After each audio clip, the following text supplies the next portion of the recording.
On est très fiers d'être présents aujourd'hui pour la restitution des travaux, parce que c'est une première pierre à l'édifice d'un très long et beau projet qui s'intitule en fait École du futur.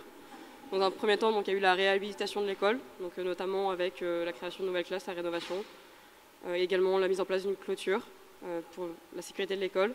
Mais au-delà de ça, c'est aussi des sanitaires, donc c'est important pour les élèves qu'ils aient un cadre physique prospère et qu'ils puissent pouvoir étudier dans de bonnes conditions. Nous, on vient, quand j'ai dit nous, c'est Emma, Léopoldine et moi-même, on vient en fait pour mettre en place un poulailler au sein de l'école et également des jardins. Et donc dans cette dynamique, le but c'est de pouvoir apporter un développement physique mais aussi psychologique autour de l'élevage et de la culture. Donc on s'assure que les étudiants puissent évoluer dans de bonnes conditions. L'objectif de ce projet, c'est de pouvoir générer des revenus à travers les poules laitières, les poules pondeuses, mais aussi la vente des fruits et des légumes.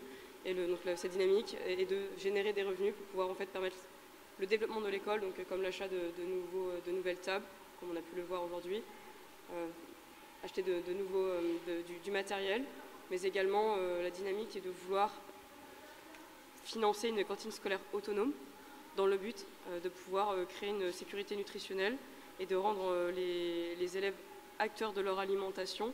Et pour ce faire, le but c'est qu'une portion de l'élevage et des cultures permettra d'alimenter directement la cantine, ainsi elle sera autonome. Et donc voilà. Personnellement non, je suis donc chef de projet Sénégalia, c'est le projet que je mène aujourd'hui avec mon école. En revanche, ce projet s'inscrit dans une association solidaire qui s'intitule PC Coup de pouce. C'est l'association de mon école, qui est une école d'ingénieurs en France.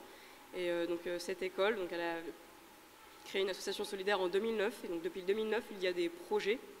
Et donc on a dernièrement 4 projets encore en cours.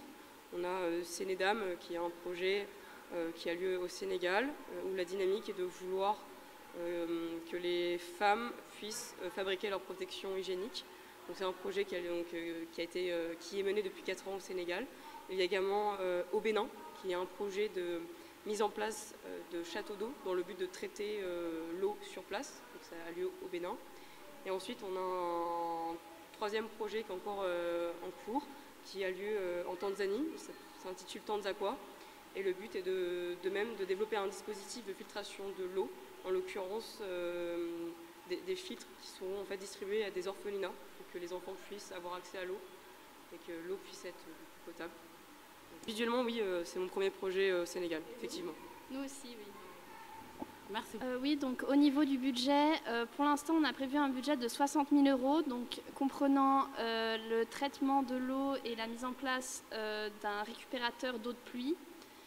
Ensuite, il y a aussi dans ces 60 000 €, 20 000 € pour le poulailler et le début de ses frais de fonctionnement.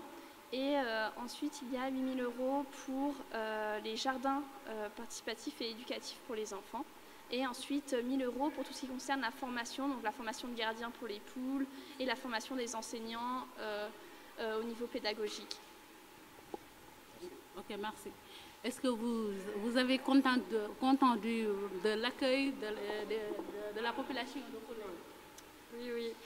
Franchement, on a été très bien reçus. Donc, on est arrivé hier soir à Coulé. Et je pense qu'on est d'accord toutes les trois pour dire que c'est vraiment incroyable. Tout le monde est extrêmement bienveillant et gentil envers nous. Donc, on est vraiment ravis d'être ici et de vous rencontrer. Merci.